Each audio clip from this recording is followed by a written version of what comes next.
peço perdão, então, por algo que eu tenha feito. É o Dix. Vamos lá. Mateus 6, 9 ao versículo 13. Diz assim: Vocês orem assim: Pai nosso que estás nos céus, santificado seja o teu nome. Venha o teu reino, seja feita a tua vontade, assim na terra como no céu. Dá-nos hoje o nosso pão de cada dia. Perdoa as nossas dívidas, assim como perdoamos aos nossos devedores. E não nos deixes cair em tentação, mas livra-nos do mal. Pois teu é o reino, o poder e a glória para sempre. Amém. Vamos sentar? Eu não vou orar porque a gente acabou de ler uma oração, né? Não é sim ou não? Verdade? Eu lembro que um tempo atrás, conversando com a Valéria lá em casa, ela falou assim: eu acho errado a gente ficar orando no Pai Nosso. Lembra, Valéria? Falei, que isso, Valéria? Tá doido? Foi errado orar no Pai Nosso? É repetição, é reza. Né? E a gente foi conversando e eu explicando ali. E coincidentemente, já é a terceira vez que eu vou pregar sobre o Pai Nosso aqui na igreja. É a terceira vez que a gente vai explanar sobre essa oração. E hoje eu quero trabalhar, mas eu não estou repetindo a pregação pela terceira vez não, tá, irmãos? Senão a pessoa pode falar assim, tá sem assunto, né? Mas é a terceira vez que a gente vai conversar sobre essa oração. E hoje eu quero falar com a igreja sobre a condição de quem nos ensinou essa oração, a condição de Jesus Cristo, que ele é, no caso, no passado, ele seria a única pessoa que poderia não somente nos ensinar, como também fazer essa oração. Ninguém poderia. Só Jesus poderia apresentar esse modelo perfeito de oração. O Pai Nosso, ele começa com 3 pedidos relacionados a Deus. Ele começa falando sobre a honra de Deus, quando ele diz santificado seja o teu nome. Ele fala sobre o reino de Deus, ele pede o reino de Deus. E ele fala sobre a glória de Deus, quando ele diz que ele deseja que a vontade de Deus que seja feita. Na sequência, ele vai fazer 3 pedidos relacionados às nossas necessidades humanas. Ele vai falar sobre comida, ele vai usar a linguagem mais conhecida no mundo, né? Vai falar sobre a nossa necessidade de espiritualidade, de relacionamento com o divino, quando ele vai falar com perdão. No caso aqui a gente está falando de Deus, mas lá fora, aqueles que não conhecem, tomam isso sobre a questão de espiritualidade, né? E lembrando que quando o mundo fala de espiritualidade, nem sempre eles estão falando de uma figura divina. Eles estão falando a respeito, às vezes, também de autoconhecimento, de aprofundamento, de entender. Lembra que a gente conversava muito nisso? Falava sobre isso, a viagem, essa viagem para dentro do próprio espírito do homem. Ele trata, não deixa de ser uma necessidade, por isso que muitos seguem muitos caminhos em muitas direções. E ele vai falar sobre as nossas relações sociais, sobre a forma de nós vivermos, de nós sermos perdoados e também de nós perdoarmos. E vai falar sobre a questão da nossa segurança de vida, do nosso propósito, de não querermos viver coisas ruins neste mundo e também de não sermos pessoas ruins. Então, nessa oração, o que é pedido no Pai Nosso é que haja um reflexo da realidade espiritual na nossa realidade presente. Veja, ele começa falando sobre 3 características divinas e vai falar sobre 3 características humanas. Só que para isso acontecer, o Pai Nosso ele vai colocar alguma condição. Ele vai dizer: Senhor, seja feita a tua vontade. E aqui já no Pai Nosso, a gente está numa perspectiva de vida existencial que o Pai Nosso tem uma denúncia. O Pai Nosso ele tem uma denúncia muito forte em relação à forma que nós estamos vivendo. Eu já vi muita gente enlouquecer por causa de projeto de casamento, ou porque o buquê era muito pequeno. Eu lembro de uma amiga minha, casal nosso, no casamento, alguém chegou para ela e comentou assim, nossa, teu buquê está tão pequeno. Ela entrou em desespero. Não sei se a Debinha lembra do fato. Amigos nossos, porque ela desestabilizou. Meu buquê está pequeno. O noivo entrou desesperado, achou isso era perto da cerimônia já. Ela já ia casar, e a gente vai estabelecendo sonhos, e a gente atrela isso a Deus, principalmente por canções que a gente ouve. Volte a sonhar, Deus ainda realiza sonhos. Não há uma perspectiva bíblica. Eu não quero que essa pregação tenha uma pegada assim, meio depressiva. Que isso, o pastor falou que eu não posso sonhar. Mas a verdade é que a Bíblia não dá respaldo para dizer que Deus realiza sonhos. De que Deus está na necessidade de realizar os meus sonhos. Na verdade, eu quando estava estudando essa palavra, eu falei assim, cara, eu vou fazer uma varredura na Bíblia. Né? Óbvio que eu não fiz isso no papel, eu fiz isso no computador. Fui lá, a gente tem uns programas bíblicos que você bota para pesquisar, eu botei sonho. Aí você bota o aplicativo para varrer a Bíblia de tudo referente a sonho. E qual foi a minha surpresa? Não existe na Bíblia versículos de perspectiva positivas quando o homem se propõe a sonhar o seu sonho. Não existe. Toda vez que o homem projeta um sonho para ele, esse fim sempre vai ser ruim. Não há perspectiva positiva de crentes e filhos de Deus que estabeleçam sonhos para a sua vida. As únicas perspectivas positivas relacionadas aos sonhos, ou é quando Deus fala, ou é quando Deus realiza, mas quando esses sonhos são meus, por mais lindo que ele seja, a Bíblia não vê isso com os bons olhos. Veja, Joel 2:28 diz assim, os velhos terão sonhos, mas porque o Espírito foi derramado sobre toda a carne. O ser humano não consegue projetar, ele não consegue sonhar, por mais que a Bíblia diga que Deus realiza coisas além, né, aquilo que o olho não viu, o ouvido não ouviu. Veja, eu não sonhei. Não dá para atrelar esse texto que Deus está realizando meu sonho. Porque o que o texto diz é, olha, aquilo que o olho não viu, o que o ouvido não ouviu, o que não chegou no coração do homem é aquilo que Deus tem preparado. Ou seja, não foi o que eu sonhei. Eu posso até ter sonhado, mas não foi isso que Deus me deu. Fora dessas perspectivas divinas da condução de Deus, até mesmo se você for usar aquele texto, não, mas lá diz que quando o Senhor nos trouxe do cativeiro, nós ficávamos como quem sonha. Mas por quê? Porque Deus já tirou. E mesmo assim é um propósito, porque Deus retirou eles do cativeiro para levar a eles do centro da vontade de Deus. Que para onde que eles foram levados? Não foram levados para os desejos dele, para os projetos. Eles foram levados de volta para Sião. Lugar de culto, lugar de adoração.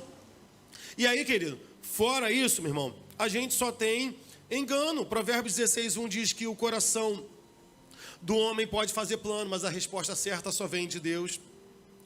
Balizando com Jeremias 17, versículo 9, que vai dizer, enganoso é o coração do homem. E aí a gente tem um problema. Por quê? Porque a gente tem isso na escola, a gente tem esse discurso do professor, que você precisa ter o teu sonho, você precisa lutar pelo teu sonho, você precisa planejar. E por que, queridos, por que a gente sonha tanto? Por que a gente tem tantos projetos? Por que a gente tem tantos sonhos? Por que a gente tem tantos objetivos? Porque a gente não compreendeu a oração do Pai Nosso. A gente ainda não compreendeu a oração do Pai Nosso. É por isso que a gente está vivendo absorvido na pegada desse mundo, querido. Na perspectiva desse mundo. A gente vai traçando um sonho atrás do outro. Salomão tem uma menção negativa em relação ao sonho. E ele compara, por exemplo, ele vai dizer assim, olha, do muito falar, nasce a conversa vã. Meu pai fala assim, quem fala demais dá bom dia a cavalo. Eu nunca entendi esse ditado, também não estou querendo entender agora. Mas assim, eu não sei, ainda eu ouço com respeito, mas sabe a pessoa que fala demais sempre joga a conversa fora? Quem diz isso é Salomão. Ele fala, do muito falar, vem a conversa vã, a conversa tola. Gente que fala demais, sempre fala besteira, sempre fala o que não deve. Mas nesse mesmo texto, ele faz um paralelismo em relação à produção vã da muita conversa, aquilo que produz os sonhos. Salomão vai dizer assim, olha, das muitas ocupações brotam os sonhos. E essa é a questão. A gente está se ocupando demais. A gente está procurando um trabalho demais. A gente está entrando em projeto demais. A gente está estabelecendo um circuito, uma rotina e um ritmo de vida que não foi o que Deus planejou para a gente. E isso está fazendo com que a gente projete sonhos e sonhos e sonhos e sonhos e sonhos e sonhos. A gente está bem numa casa, não, a gente quer uma casa melhor, a gente está bem no carro, a gente quer um carro melhor. E aí, eu conversando com uma amiga, ela falou assim, mas eu estou errado em sonhar, não ter um iPhone. Conversei, eu falei sobre isso aqui, foi na última pregação? Foi na pregação, então não vou repetir não. A gente está sonhando sonhos que não são necessários. Não estou falando que é indigno, estou falando que você está pecando, mas está tendo a sua vida absorvida por questões que não foram definidas por Deus. A verdade é que esses sonhos, querido, só fazem inquietar na nossa vida. Só fazem com que a gente fique agitado cada vez mais, que a gente tenha menos tempo para buscar a presença de Deus, para ter comunhão com Deus, para ter comunhão com os irmãos, para ler a Bíblia, para cultuar a Deus na nossa casa. Qual é a grande dificuldade da maior parte aqui, fora questões espirituais, né? O Rafael fala, pô, pai, estava tudo normal, do nada ficou agitado. Mas fora isso, essa correria que a Esmeralda falou, é porque a gente entra em ocupações, muitas ocupações. Eu vou dar um exemplo claro. Vou te dar um exemplo claro. Eu, por exemplo, eu sou um cara meio preguiçoso de comprar roupa. Eu odeio comprar roupa. Por que eu não gosto de comprar roupa? Porque eu não sou direto. A Ives quando faz compra, ela não gosta de fazer trocar de mercado, porque ela já tem um mercado mapeado na cabeça dela. A Ives vai assim, ó. Pum, pum, pum, pum, pum, pum. Acabou. Já está no caixa. A Ives é assim. Aí, quando ela já está indo para o caixa, eu ainda estou lendo rótulo. Eu tenho uma dificuldade, querido. Eu tenho uma dificuldade, assim, eu tenho dificuldade de definir, eu tenho dificuldade de escolher, sabe? Essa roupa, não essa roupa, eu fico... E aí, às vezes, eu vou pro provador, aí eu falo assim, aí eu vou lá fora, a Ives não tá lá. Eu falei, caramba, cadê a Ives pra ver se essa roupa tá boa ou não tá? Aí eu ligo, falei, caramba, cadê você? Ela, tô comprando aqui. Ela falou, mas como é que eu vou sair do provador? Aí eu falei, vem aqui pra dizer, é uma dificuldade minha, questão de escolha, então eu prefiro não ir comprar, não gosto. Aí a Ives que chegar e fala assim, ó, comprei tua roupa, você tá sem roupa? Mas mesmo assim... Se eu olhar para o meu guarda-roupa, eu vou ver um monte de roupa que estão lá, que não deveriam estar lá. E por que eu estou falando de roupa? Porque quanto mais roupa você tem, é uma consequência, querido. É mais roupa para sujar. É mais roupa para sujar, é mais roupa para guardar, é mais roupa para passar. Aí você gasta mais luz, você gasta mais sabão, você gasta mais água, você gasta mais tempo. A gente está correndo atrás de coisas que estão roubando o nosso tempo. Estão roubando o nosso tempo. Essa é a verdade. A gente quer encher a nossa casa de coisas que só roubam o nosso tempo. Mateus 6, 31 ao 33, diz assim, não andeis inquietos, dizendo, que comeremos ou beberemos, ou com que nos vestiremos, porque todas essas coisas os gentios procuram. De certo, vosso Pai Celestial bem sabe que necessitais de todas essas coisas, mas buscai primeiro o reino de Deus e a sua justiça, e todas essas coisas vos serão acrescentadas. A gente tem que saber viver tranquilo, irmão. Lá em casa tem o Bruno, o Nicolas e o João. O João dificilmente pega uma roupa do Nicolas, porque o Nicolas destrói tudo. Ele se joga no chão, ele arrasta no chão, ele é meio descuidado. Inclusive, vou avisar a igreja, se você emprestar o telefone para qualquer um dos meus filhos, eles quebrarem, eu não vou te pagar. Beleza?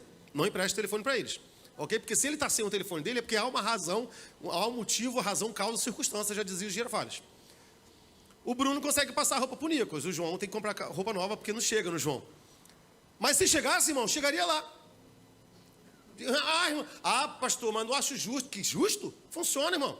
Não está crescendo escadinha, então eu vou comprar uma escadinha. Quem é o primeiro que tem que entrar? É o Bruno. É igual a bicicleta, irmão. Comprei uma bicicleta pro Bruno, não coube no Bruno, passa pro Nicolas. Tá pequeno pro Nicolas, passa pro João. Não é justo porque a bicicleta funciona. Eu vou ter que comprar uma outra nova para ele, eu tenho uma funcionando. A gente está entrando num circuito, querido, que está envenenando a nossa vida espiritual. Dizendo que eu preciso ter, que eu preciso buscar. Jesus não ensinou essa oração em vão para a gente, querido.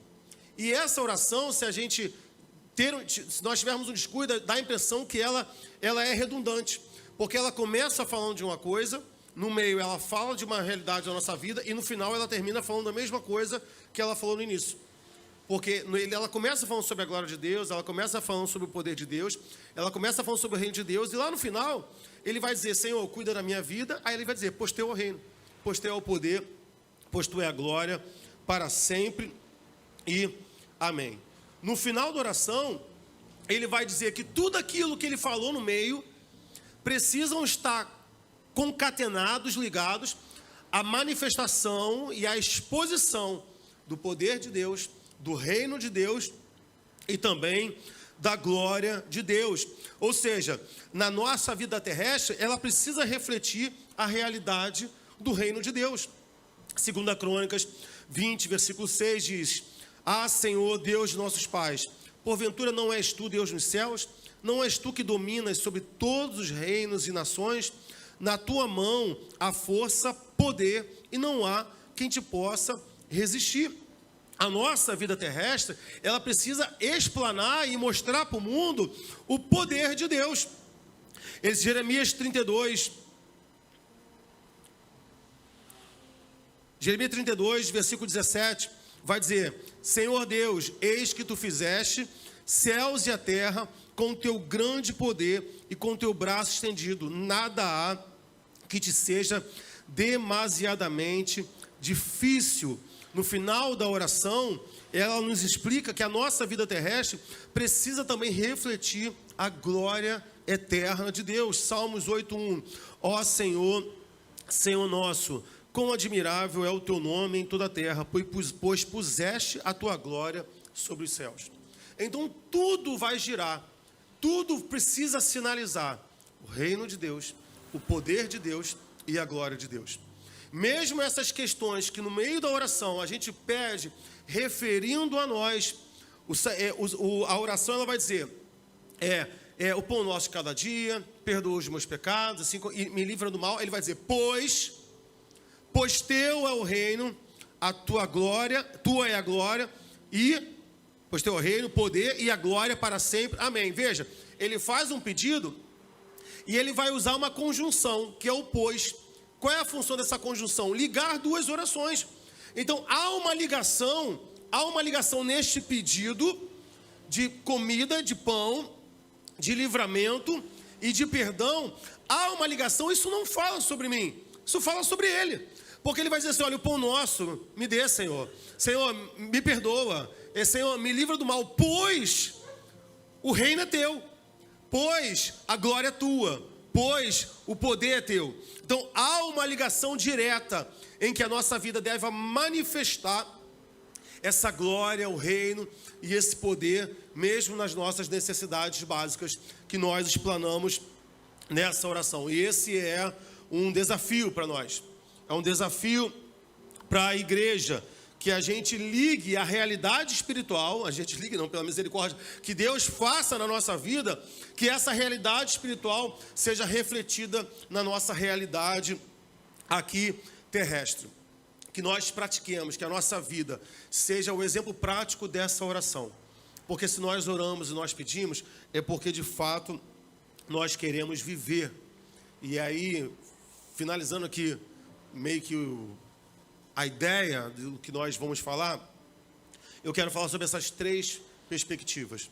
Sobre a questão do pão, sobre a questão dessa necessidade de perdão e sobre o livramento que a gente tanto pede por parte de Deus.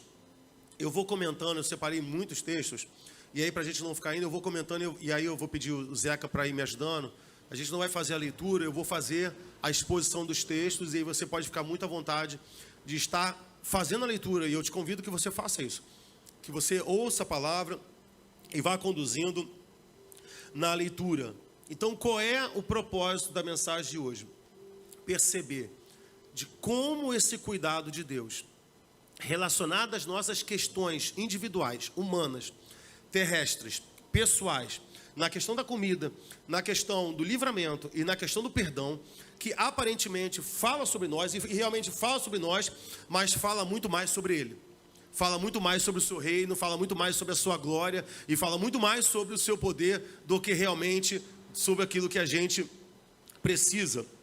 Bem, já de cara, quando Cristo vai falar a respeito do pedido, quando ele vai dizer assim, olha, o pão nosso de cada dia nos dá hoje, ele já proclama o reino de Deus aqui nessa perspectiva. Já há uma proclamação do reino de Deus. Salmo 37, versículo 25, vai dizer, já fui jovem e agora sou velho, mas nunca vi um justo desamparado, nem os seus filhos mendigar o pão. Quando nós somos ensinados e motivados a pedir esse pão, é para que a gente viva essa realidade, para que a gente mostre para o mundo que quem vive dentro desse reino de um rei justo, de um Deus justo, quem vive uma vida de justiça, jamais ele e seus filhos mendigam o pão. E quando o mundo olha para nós, eles não veem a nossa prosperidade, eles veem a proclamação e a glorificação desse reino da qual nós fazemos parte. As pessoas olham para nós, às vezes passando um momento de dificuldade financeira, e vê assim, caramba, como é que Deus é na vida deles, como é que Deus sustenta eles. E o cuidado de Deus na nossa vida, ele se trata do pão, mas ele fala muito mais do que do pão. Mateus 16, 4 a 11, diz: deixando-os, retirou-se, e passando os seus discípulos para o outro lado, tinham se esquecido de trazer o pão. E Jesus lhes disse: adverti e acautelai-vos do fermento dos fariseus e saduceus. E eles arrazoavam entre si, dizendo: é porque não trouxemos pão. Esse texto aqui é muito legal, né? Que Jesus Cristo está falando de uma coisa, os discípulos entendem uma coisa que tem nada a ver. Jesus Cristo fala assim: olha, cuidado com o fermento dos fariseus. Aí eles falam assim: rapaz, a gente não trouxe pão, porque eles ligaram o fermento a pão. Só que Jesus Cristo está falando nada disso. Versículo 8. E Jesus, percebendo isso, disse: por que arrazoais entre vós, homens de pouca fé, sobre o pão, sobre o não terdes trazido pão? Não compreendeis ainda? Não vos lembrais dos 5 pães para 5.000 homens, e de quantas alcofas levantaste? Nem dos 7 pães para 4.000 homens, e quantos cestos levantaste? Não compreendeis que eu não estou falando do pão, mas que vos guardem do fermento? O que Jesus Cristo está falando aqui? Vocês esqueceram? Vocês esqueceram que vocês estão andando na companhia de alguém que tem poder para multiplicar o pão? Vocês esqueceram disso? Eu estou falando de outra coisa. Isso para Cristo era tão presente e fazia tão parte da sua manifestação enquanto Filho de Deus, e era esse um dos motivos porque as pessoas perseguiam Jesus Cristo. Porque eles sabiam que toda vez que Jesus Cristo estava em algum lugar, milagres aconteciam, mas também havia fartura de pão. Havia fartura de comida. Onde Jesus Cristo estava, sempre houve provisão. E quando Cristo está na nossa vida, a gente passa momentos de dificuldade, a gente passa momentos de luta. Mas olha para o teu passado, querido. Olha, tenta lembrar das coisas difíceis, de momentos difíceis que você passou, e das lutas e dos momentos que você fala assim: cara, eu não vou conseguir. Da porta de emprego que demorou a se abrir, sabe? Do emprego que demorou a chegar. E você chegou até aqui porque Deus sempre proveu. E porque Ele sempre provê? Porque o seu reino é justo. E porque Ele cuida daqueles que estão sobre o seu reino. Qual foi uma das grandes plataformas para desmontar e para fazer o Bolsonaro perder essa eleição? Qual foi? Foi a comida, querido. Da onde bateram tanto? Que a comida estava cara. E isso era batido o tempo todo, que a comida estava cara, porque a comida estava cara, a comida estava cara. E é isso que dá legitimidade a um sistema de governo. Onde? De você compreender que o governante está cuidando da sua população. Não estou falando que aconteceu ou não aconteceu. Eu estou usando isso como exemplo, como isso foi usado. Porque é uma necessidade básica nossa. E se Cristo nos chama para o seu reino, você acha que Ele não cuidaria de nós? Você acha que Ele não cuidaria? A Bíblia diz: olha, qual pai que o filho pedindo pão daria pedra, ou pedindo peixe daria escorpião ou serpente? Ele diz assim: se vós sendo maus conseguem produzir boas coisas aos seus filhos, quanto mais eu, o Pai Celeste. Uma vez que nossa vida está em Deus, há provisão. E é por isso que Jesus Cristo nos ensina: olha, peça o pão. Então o pão enviado na parte de Deus, ele é um mantenedor e um proclamador do reino de Deus, mas ele também é um proclamador e mantenedor da santidade do nome do Senhor. Provérbios 30, versículo 8 e versículo 9, Salomão vai dizer: afasta de nós a falsidade e a mentira, não nos deis nem a pobreza e nem a riqueza, dá-nos o pão que nos for necessário, para não suceder que, estando nós fartos, te neguemos e digamos: quem é o Senhor? Ou que, empobrecidos demais, venhamos a furtar e profanemos o nome do Senhor. Veja, essa provisão, ela zela pela santidade de Deus. Olha o que Salomão está dizendo: Senhor, não me faça rico nem muito pobre, nem muito rico nem muito pobre. Me dá o necessário. Eu não quero ser nem muito rico. E é estranho a gente ver Salomão falando sobre isso, né? Eu não quero ser nem muito rico para que eu não me esqueça do Senhor. E eu também não quero nem ser muito pobre para que o seu nome não seja profanado através da minha vida. Para que eu não tenha atos ilícitos. Aqui ele fala de furto. Ou então, o que o muito pobre? O muito pobre, ele acha, e a gente vai aceitando, né? Tipo, mas roubou para comer. E a gente vai achando que é lícito, porque eu sou pobre, eu ter um monte de coisas que profanam a santidade do Senhor. Então eu digo assim, não, mas eu não tenho dinheiro para pagar uma net ou, sei lá, qualquer tipo de televisão. Então eu acho que é justo que eu tenha um gato de televisão na minha casa. Não, não é justo. Você está profanando a santidade do Senhor. Se você está aqui hoje, nessa noite, e tem um gato net na tua casa, você está profanando a santidade do Senhor, porque você está furtando. Isso é roubo. Isso é furto. Não, mas eu pago. Mas você não paga para o proprietário. Você está pagando para alguém que também está furtando. Então, mas eu sou muito pobre, eu não tenho dinheiro a pagar a conta de luz. Eu vou lá e faço um gato. Eu estou profanando o nome do Senhor. Eu sou muito pobre, eu não tenho dinheiro para pagar. Aí eu tenho um gato de água. Você está profanando o nome do Senhor. Deus nos chamou para sermos santos. Em todos os aspectos. E veja que são coisas que não são justificáveis. Mas eu não tenho dinheiro para pagar a conta de luz. Mas quer botar um ar-condicionado na cozinha. Compreende? Deus cuida das nossas vidas nas questões que são necessárias. Não é necessário que você tenha uma televisão acaba. Pastor, olha, você vai, na boa, você vai ficar até mais santo. Vai ficar até mais santo. Eu, às vezes, fico com peso, porque lá em casa a gente tem, mas eu já bloqueei um montão de canal.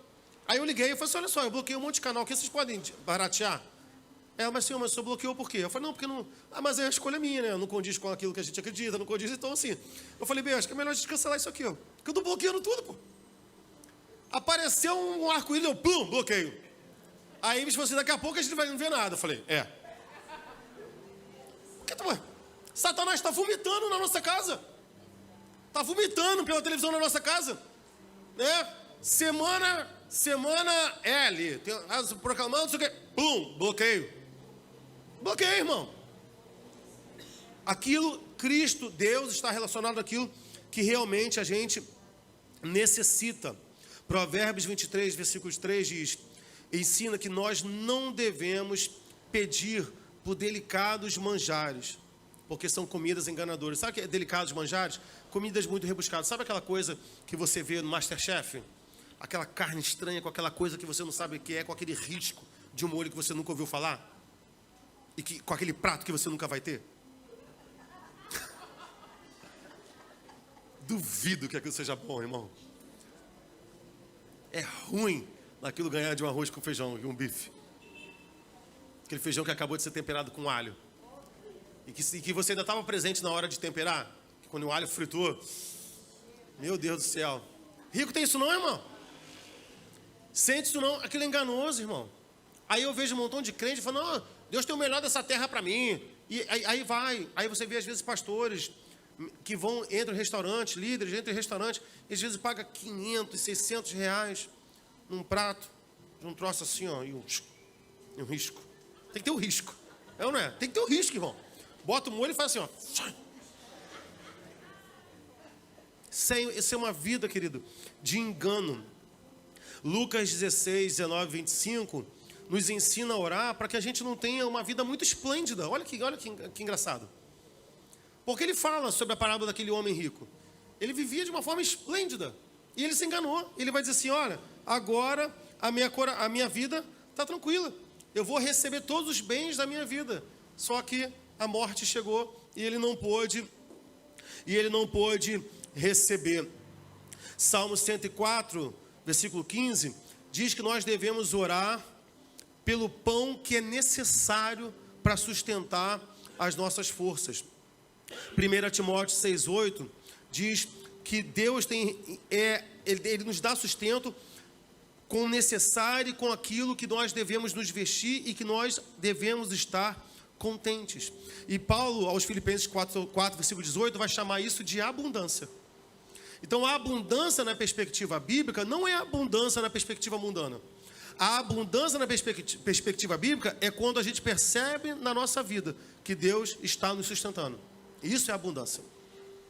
Isso é abundância, porque o contrário de abundância é escassez. Eu ia falar fartura, eu falei, porque farta não, tem alguma coisa errada. É escassez.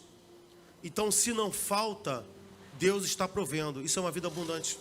Abundante do seu amor, abundante do seu cuidado.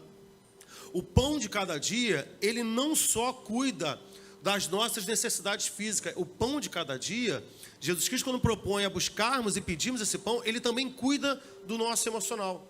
Porque ele não nos ensina a buscar o pão de amanhã. Jesus Cristo fala assim, olha, para de ser ansioso. Para de ser ansioso. Pede o pão de hoje. Peça que Deus te sustente hoje. A Bíblia diz que o amanhã discursa outro dia. Sabe, o amanhã pertence a Deus. Peça aquilo para hoje. Por que a gente nunca consegue ser feliz? Porque a gente está sempre na perspectiva de um dia ser feliz, só que esse dia nunca chega. A gente está projetando. A gente está fazendo hoje, a gente está hoje pensando que a gente vai comer amanhã. Preocupado com o que a gente vai se vestir amanhã. E a Bíblia diz que quem vive assim é o ímpio. É um ímpio, querido. A gente precisa compreender o que Jesus quer nos ensinar. É um ímpio que vive assim. Mateus 6, no mesmo capítulo, no versículo 26, ele vai nos motivar a olharmos para as aves do céu. Ele vai dizer, olha, elas não semeiam, elas não colhem, elas não ajuntam em celeiro, mas Deus nunca lhes faz faltar o alimento. E aí no final ele vai dizer assim, portanto, não valeis muito mais do que as aves do céu? No versículo 31, ele vai dizer, não temais, pois bem mais valeis do que muitos pardais.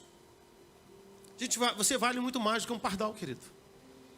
Você vale muito mais do que um boi, do que um bicho. Você vale muito mais. Tu é a glória da criação de Deus. Deus manifestou, você foi feito à imagem e semelhança de Deus. Não foi o pardal. Não foi o pardal. E se Deus cuida do pardal, por que Ele não cuidaria de nós? Pedir o pão de cada dia cuida do nosso corpo, cuida da nossa mente.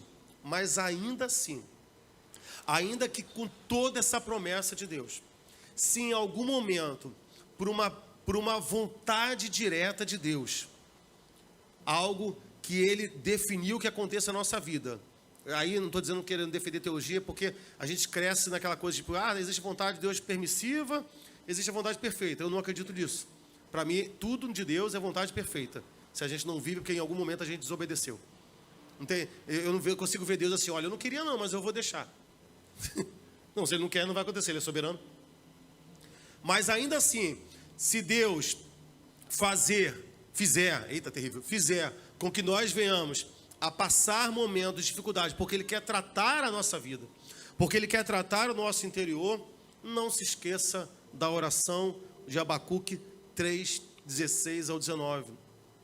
Ele vai dizer, ouvindo eu, o meu ventre se comoveu, ao seu ruído treme os meus lábios, entra a podridão os meus ossos, vacilam os meus passos, em silêncio, pois, guardarei o dia da angústia que há de vir sobre esse povo. Versículo 17, texto tão conhecido que a gente cantava aqui há um bom tempo.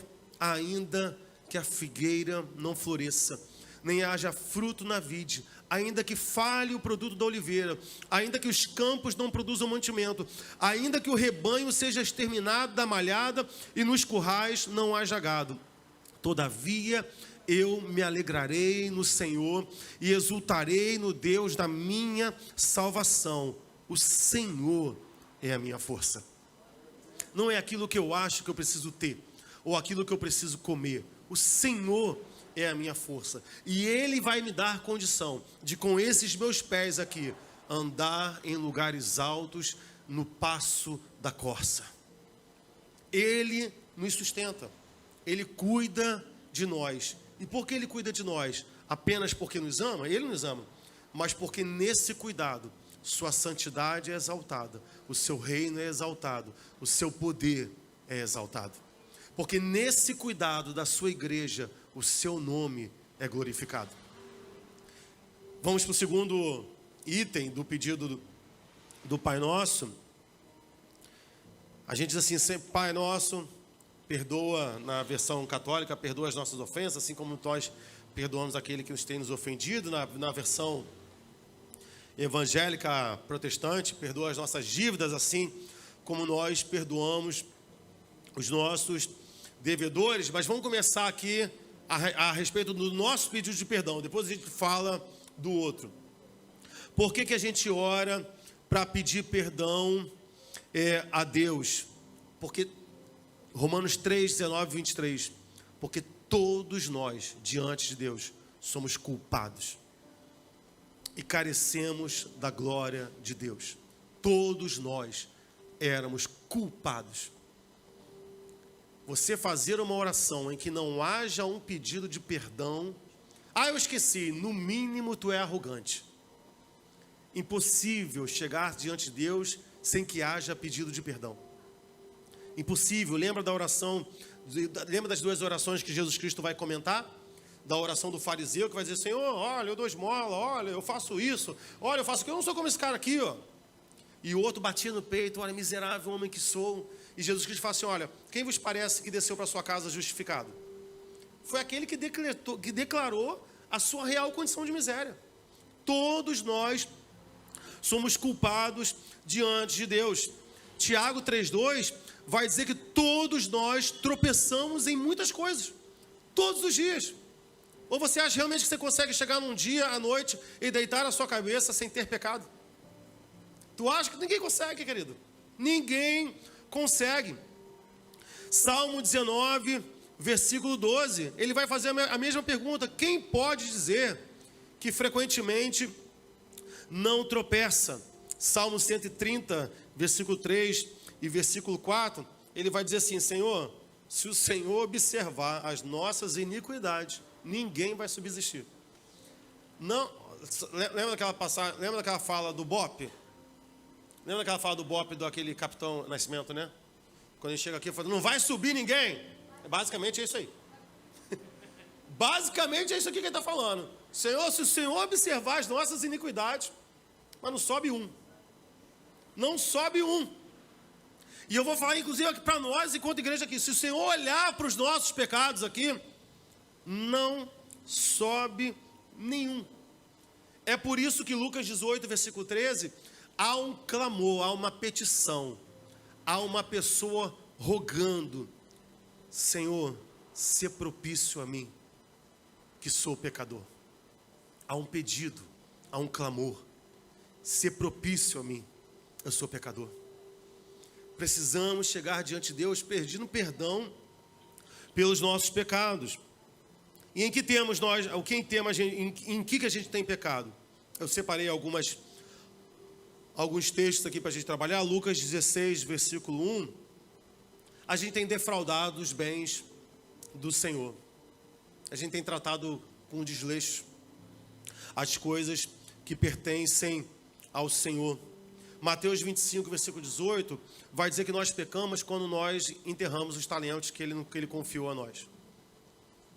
A gente está há 5 anos aqui, esse microfone nunca foi usado esse negócio de usar indireto, isso aqui não existe. Mas é o momento da gente refletir. Qual o talento que Deus me deu? Como é que eu estou trabalhando esse talento?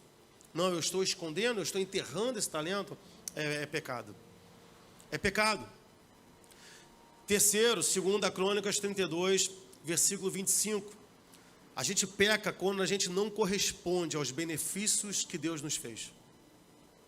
Quando há murmuração nos nossos lábios. Quando há queixa. Quando eu questiono a Deus. E muito mais do que questionar, é receber o benefício e não corresponder.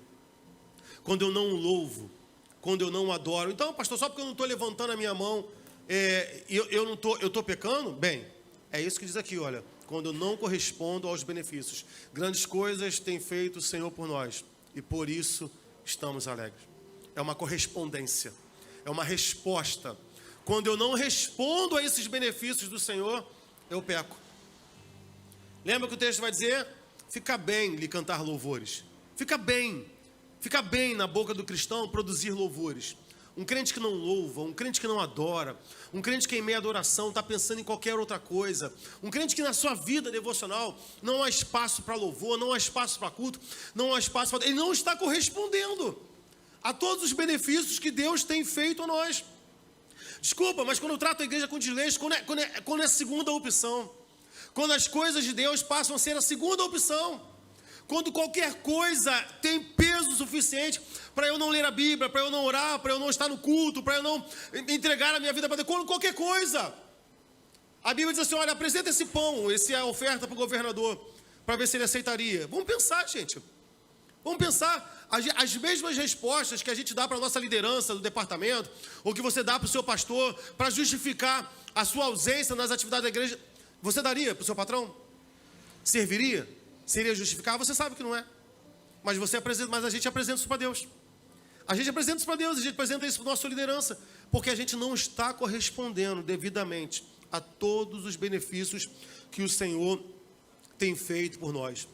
Gálatas 3, versículo 22, vai dizer que tudo foi encerrado sob o pecado. E para pior, Romanos 1,32 vai dizer que todos os pecados que nós praticamos nos tornam passíveis de morte. Nem adianta fazer chacota com a Ana Paula Valadão.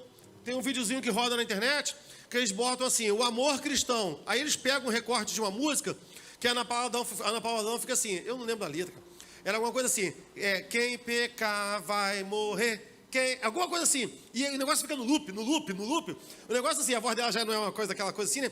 E aí fica na Paula Vadão com aquela coisa colorida, e é um vídeo de criança, aí eles botam o amor cristão, quem pecar vai morrer, mas vai morrer mesmo, é isso mesmo, por conta dos nossos pecados, eu não sei se estou cantando a letra certa, mas eu sei que tem um vai morrer no final, nós somos passíveis de morte, querido.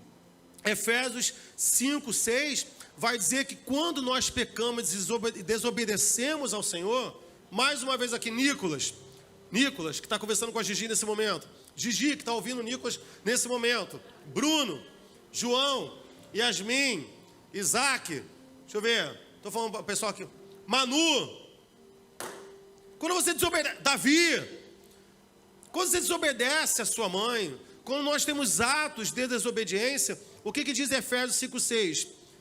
Aos filhos da desobediência vem a ira de Deus. A ira. E não são somente eles que podem desobedecer, porque são filhos aqui. Nós, enquanto pais e mães, adultos, podemos também estar em desobediência diante do Senhor. Quando Ele requer algo de nós, e essa desobediência atrai a ira de Deus. Veja, Mateus 5, 25, do versículo ao 26, vai dizer que por conta dessas circunstâncias, o nosso adversário pode nos entregar ao juiz e sermos recolhidos à prisão, que no caso aqui seria o inferno, porque a gente não teria condição de pagar essa dívida.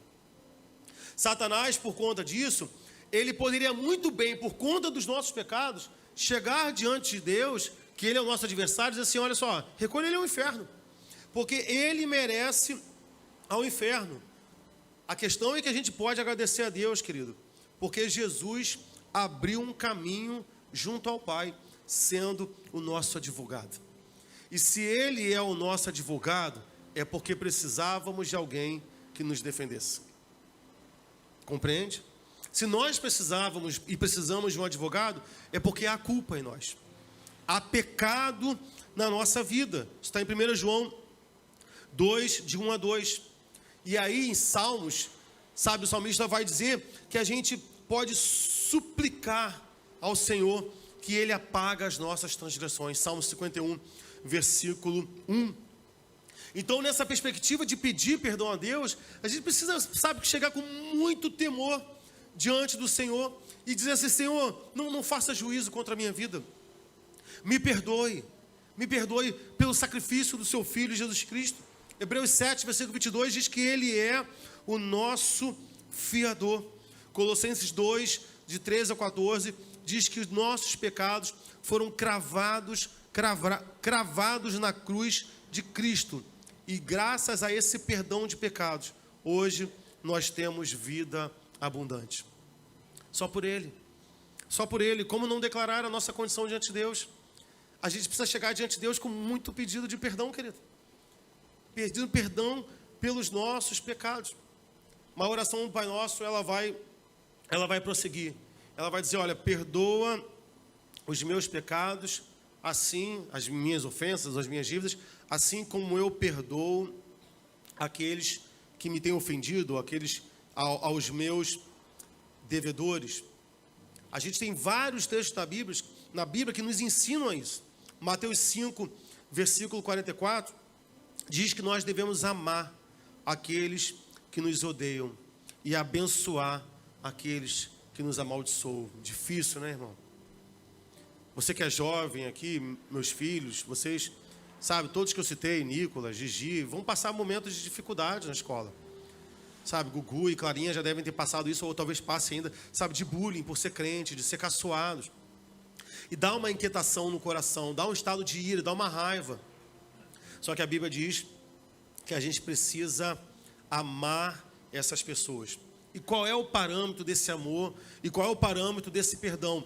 Colossenses 3, versículo 13, diz que nós devemos perdoar como Cristo nos perdoou. Essa é a referência de perdão que nós temos que ter. Perdoar como Cristo nos perdoou. E por que nós precisamos perdoar? Mateus 6, versículo 15. Porque se nós não perdoarmos, o Pai não nos perdoará. Há questões que são conclusivas. Olha para mim, querido. Se você está aqui nessa noite e você arrasta mágoa no teu coração, chateação, ira, inconformidade, qualquer sentimento que te afaste de alguém e que faça você repelir essa pessoa. E eu não estou dizendo que você precisa estar errado. Você pode estar certo, mas Deus requer que você perdoe. Veja, se Ele requer que você perdoe, é porque talvez fatalmente você esteja certo. É porque o outro precisa de perdão. Porque se você não perdoar, o Senhor não te perdoará. Essa é a verdade. E sabe uma questão aqui que eu estava pensando? Quando a Bíblia diz que a fé sem obra, ela é morta, e a gente tem essa questão com os espíritos, que falam sobre a questão da obra. Bem, se a obra é uma expressão visível daquilo que aconteceu dentro do meu interior, a obra é uma expressão visível da fé, que é invisível. Eu posso pensar perfeitamente na mesma perspectiva, de que o perdão que eu pratico é uma expressão visível do perdão que operou dentro de mim. E aí, se eu não perdoo, se eu não libero o perdão, esse perdão não operou dentro de mim. Porque a Bíblia diz que porque se eu não perdoar, o Pai não me perdoará. Compreende?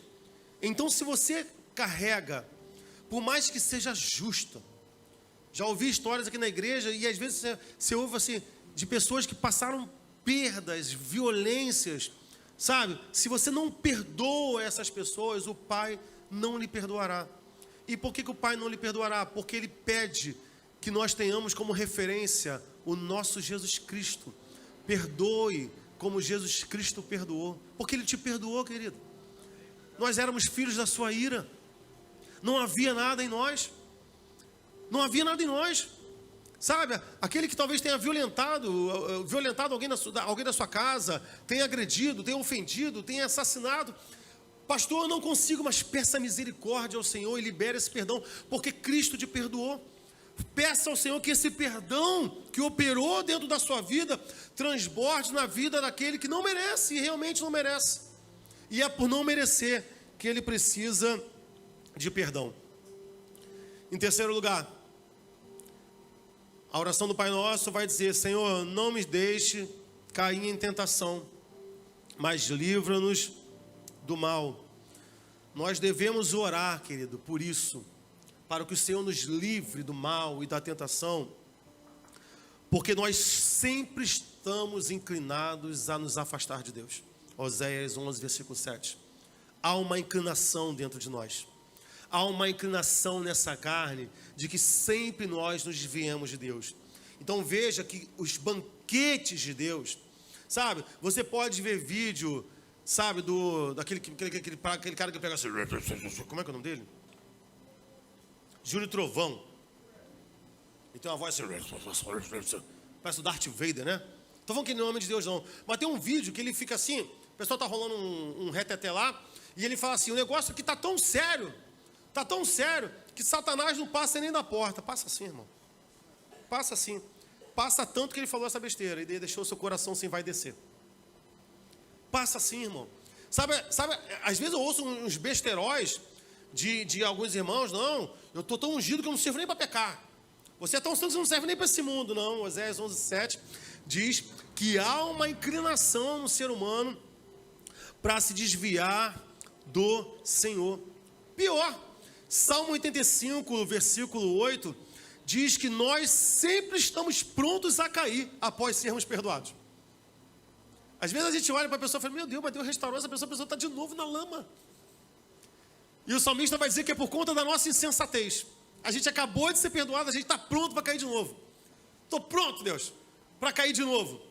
Então, essa sensação de segurança espiritual, essa arrogância espiritual, dizer assim, não, ninguém me derruba, essa coisa neopentecostal, que faz você marchar, profetizar, e sai da minha frente, Satanás, eu vou passar por cima e plá, e te dar um bico. Não, não é bíblico. Não é bíblico. O que é bíblico na oração, diga-se, Senhor, me livra das tentações. Me livra das coisas que podem me seduzir. É isso que nós devemos pedir ao Senhor. Judas, versículo 24. Devemos orar ao Senhor, porque só Ele pode nos guardar de tropeçar. Não há poder em nós. Não há poder em nós. Se nós não pedirmos ajuda ao Senhor. Eu não quero ser aqui xenofobia de outro país. Mas há uma piada, eu não vou falar o país não, porque é questão de preconceito. Né? Sabe aquela piada de que o irlandês, chamado Manuel, caiu na banana, se machucou, né? Se machucou, aí se limpou, aí estava andando, aí lá na frente ele viu a banana, outra banana, aí o irlandês falou, ora, pois, vou ter que cair de novo. Assim é a nossa vida espiritual, querido. A partir do momento em que nós confiarmos no braço forte nosso, na nossa carne, nós cairemos nas mesmas circunstâncias. Porque o nosso coração é assim. Mateus 26, 41 diz que nós devemos orar para que nunca entremos em tentação. Devemos orar, 1 Pedro 5,8 diz que nós devemos orar porque Satanás ruge como um leão, tentando nos tragar. Fora a minha arrogância, não há uma neutralidade espiritual. Sabe aquela coisa tipo assim, não, é só eu e Deus, não. Há a figura de Satanás te rodeando, te oferecendo, montando banquetes.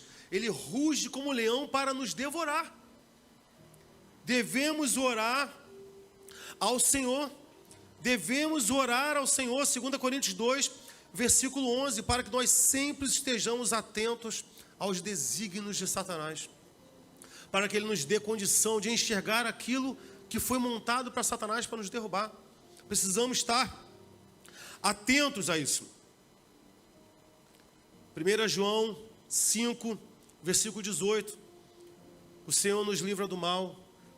Oramos para que o Senhor não permita que o maligno nos toque. Devemos orar, Mateus 13, versículo 25, para que o inimigo não semeie o joio dentro do nosso coração. Efésios 6, versículo 11, devemos orar para que nós não sejamos enganados pelas ciladas ou feridos pelos dardos inflamados de Satanás. Mateus 1, versículo 21, devemos orar para que Ele nos salve dos nossos pecados. Devemos orar, Senhor, me guarda de ser tentado. Me guarda de ser tentado, porque, querido, me desculpa, sabe aquela quando a gente fala da mulher, a mulher é uma tentação? E por que a mulher é uma tentação? Ela é uma tentação para quem gosta de mulher. Ou o homem é uma tentação. O que te tenta? O que te tenta é aquilo que você gosta. A Bíblia diz que cada um é tentado e engodado pela sua própria cobiça.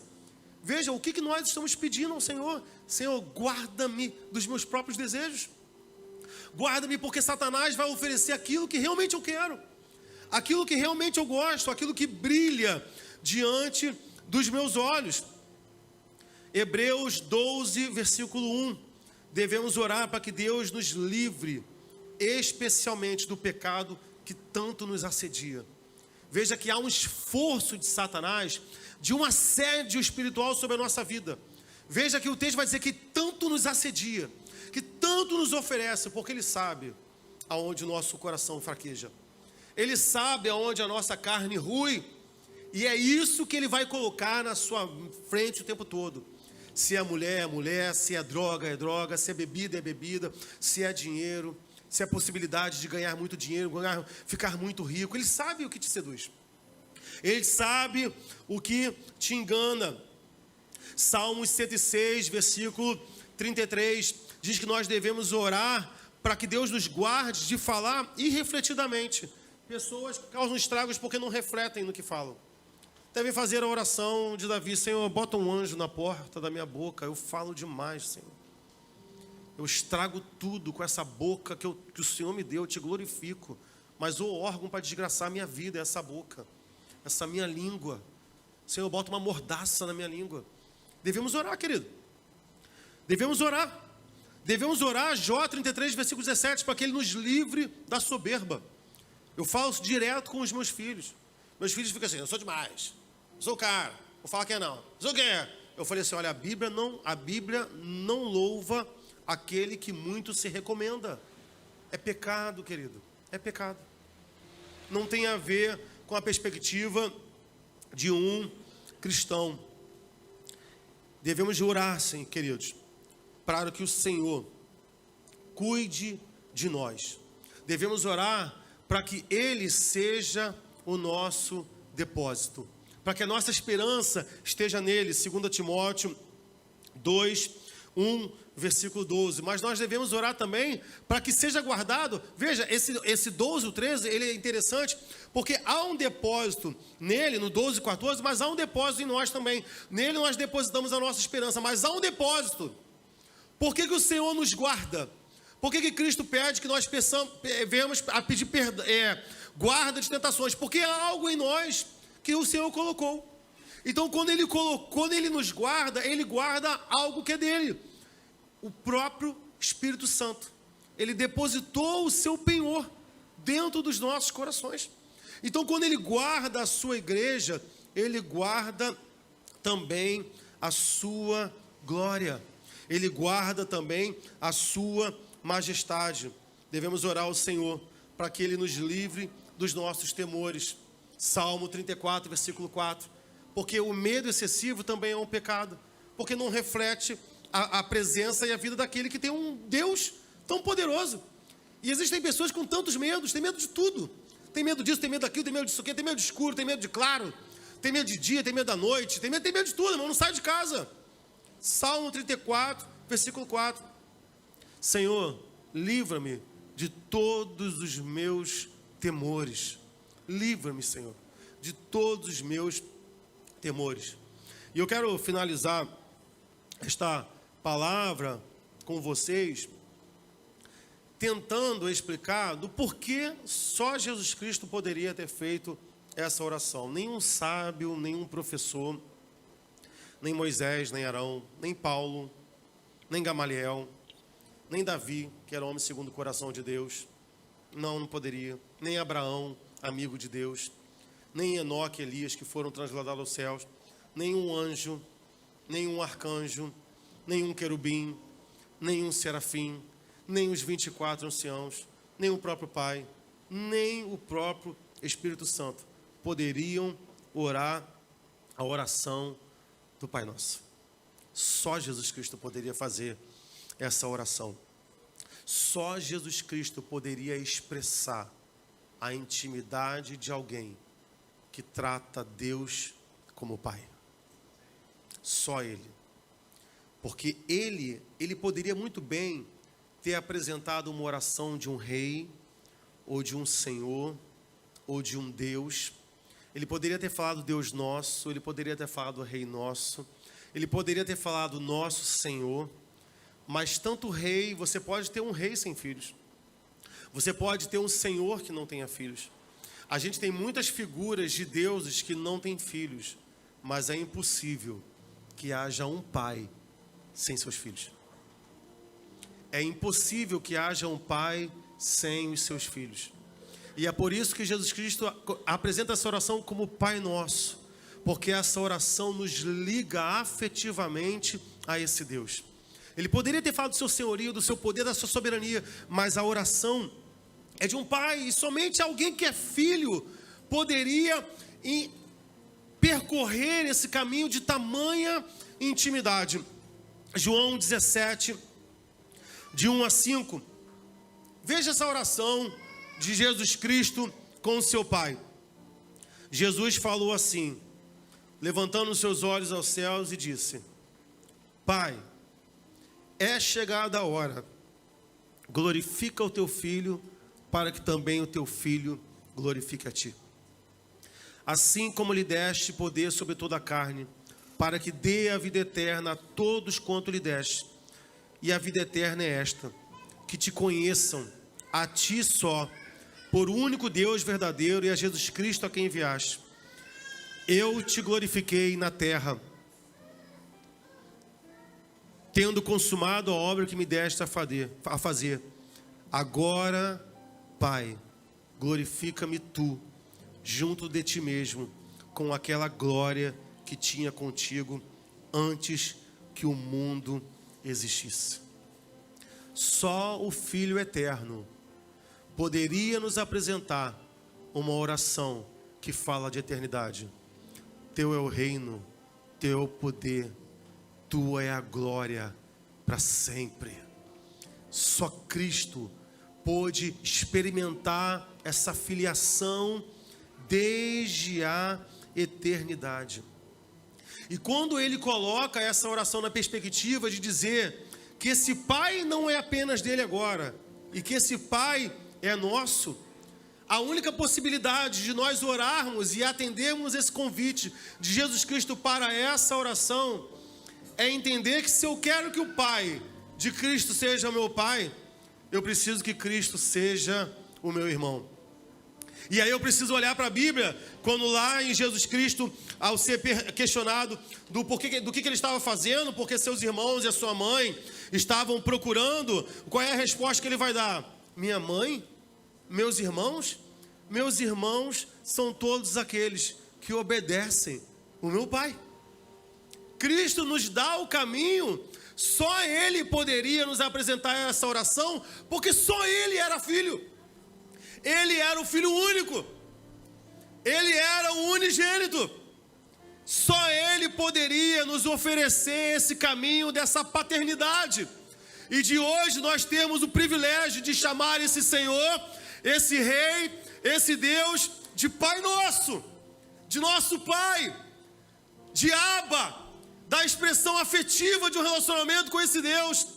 Somente alguém que vivenciou desde a eternidade essa expressão profunda de amor entre o Pai e o seu Filho poderia nos oferecer esse caminho. Só Jesus Cristo poderia nos deixar confortáveis em dizer assim: olha, vá ao Pai e peça que Ele lhe dê o pão de cada dia, porque Ele se alimentava da vontade de Deus. Jesus Cristo dizia assim: olha, a minha comida consiste em fazer a vontade do meu Pai. Não é à toa que Ele liga a necessidade de alimento ao amor de um pai, porque Ele comia da vontade de Deus.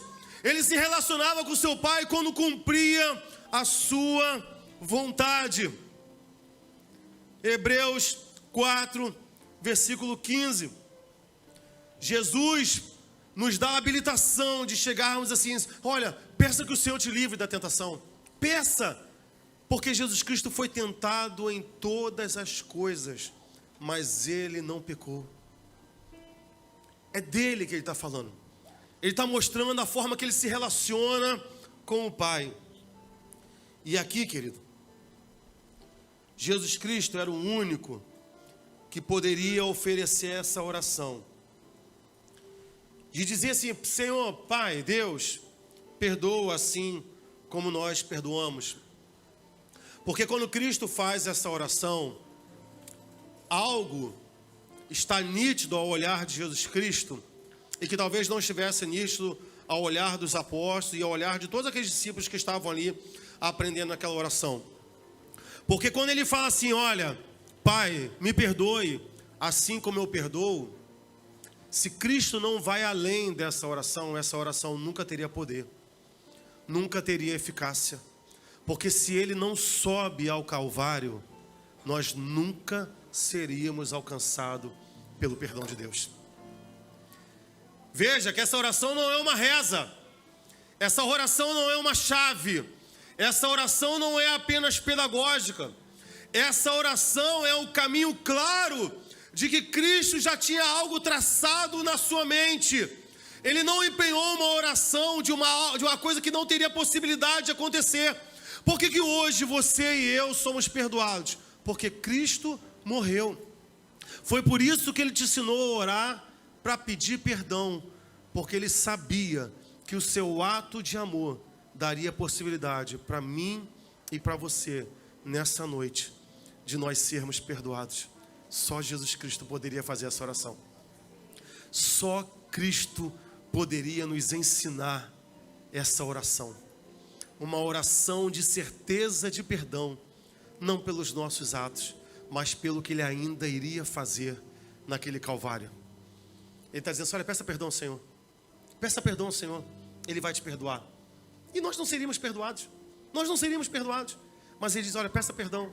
Vocês serão perdoados. Era como se Cristo estivesse olhando para mim, para você e para os seus discípulos. E vai dizer assim, olha, peça perdão ao Senhor. O Pai vai te perdoar. Porque eu vou morrer por você. Eu vou ser teu advogado. Eu vou ser aquele que vai interceder por você. Eu vou estar diante do trono do Pai, intercedendo por você. Peça perdão ao Senhor. Há perdão no amor de Deus. Quero convidar você a ficar de pé. Nesse momento.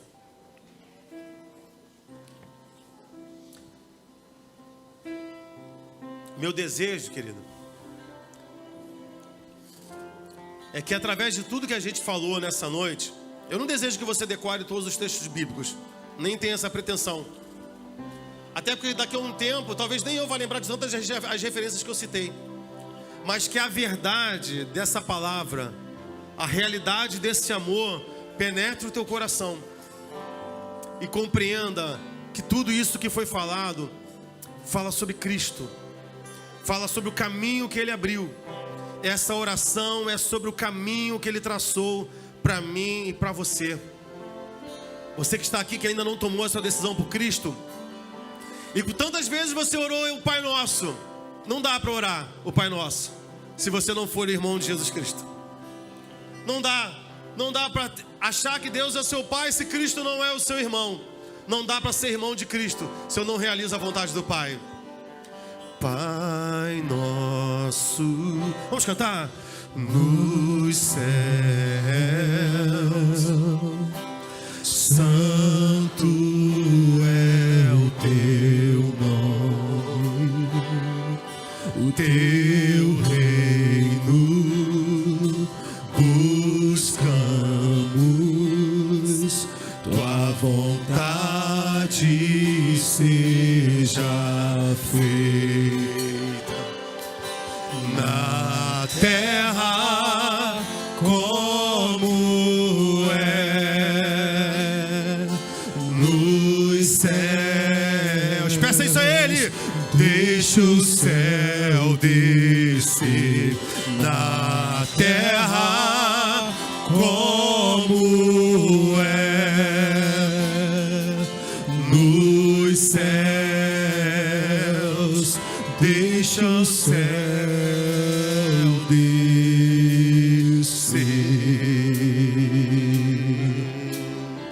Vamos cantar mais uma vez. Diga, Pai. Pai Nosso no céu. Diga, Santo. Santo é o teu nome, teu reino buscamos, tua vontade seja feita na terra como é nos céus. Deixa o céu descer na terra como é nos céus. Deixa o céu descer.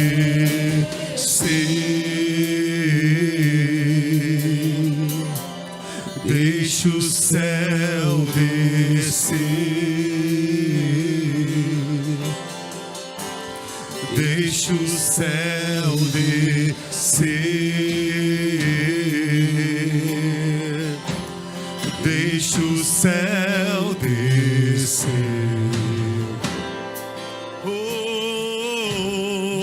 Diga teu, diga teu.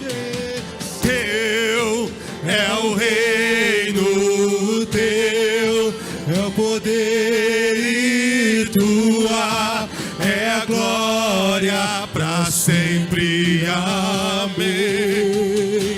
Teu é o reino, teu é o poder e tua é a glória pra sempre. Diga teu, diga teu.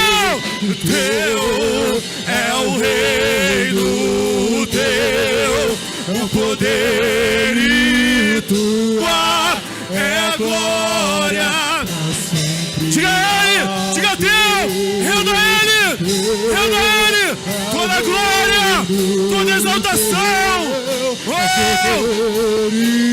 Tua é a glória pra sempre. Amém. A igreja, teu é o reino, teu é o poder e tua é a glória pra sempre. Recebe toda a glória, Jesus Cristo. Tu recebeste todo o poder nos céus e na terra. Teu é o reino, teu é o poder, tua é a glória. Manifesta isso na tua igreja, manifesta isso na nossa vida. É o reino, teu é o poder e tua é a glória. Teu, teu é o reino, teu é o poder e tua é a glória pra sempre. Amém.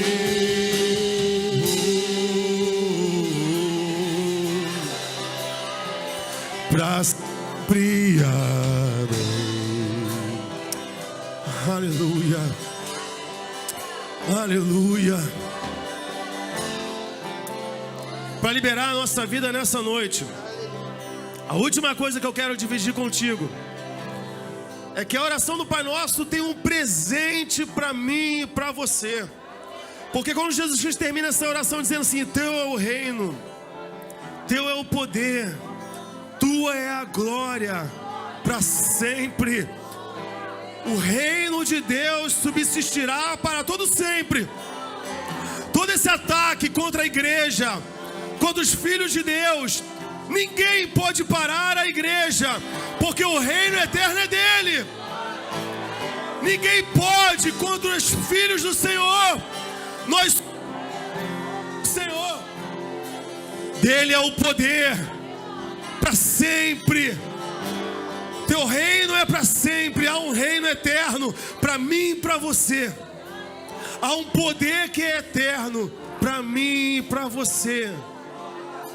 E há coisas gloriosas que não hão de se comparar com aquilo que a gente vive. Há uma eternidade esperando a igreja de Jesus Cristo. Quando declaramos que teu é o reino, o teu poder e a tua glória, que o teu reino será eterno, o teu poder será eterno e a tua glória será eterna. Estamos falando da realidade que nos espera. Há um reino, há uma Jerusalém que descerá do céu. Há uma igreja ataviada que entrará nas bodas com o Cordeiro, e o seu reino não terá fim. Não terá fim. Não terá fim. E se o Pai é o seu Pai, eu tenho certeza que o Espírito Santo depositado no teu coração está fazendo o teu coração ferver de desejo e de esperança e de dizer: Maranata, ora vem, Senhor Jesus. O fato de depositar o Espírito em nosso coração faz com que nós clamemos pelo seu retorno, porque o Espírito diz isso. Ele grita dentro do nosso peito e faz com que essa igreja grite também. O Espírito e a noiva dizem: vem. O Espírito e a noiva dizem: vem. Há uma eternidade esperando para mim e para você, junto de Cristo, junto do Espírito Santo e junto do Pai que é nosso, que nos receberá como seus filhos por causa do sacrifício de Jesus Cristo ali naquela cruz. Aleluia. Teu é o reino, teu o poder e tua é a glória para sempre. Amém. Teu é o reino, teu é o poder e tua é a glória para sempre. Amém. Aleluia. Vamos dar um forte aplauso ao Senhor, amém? Glória a Deus.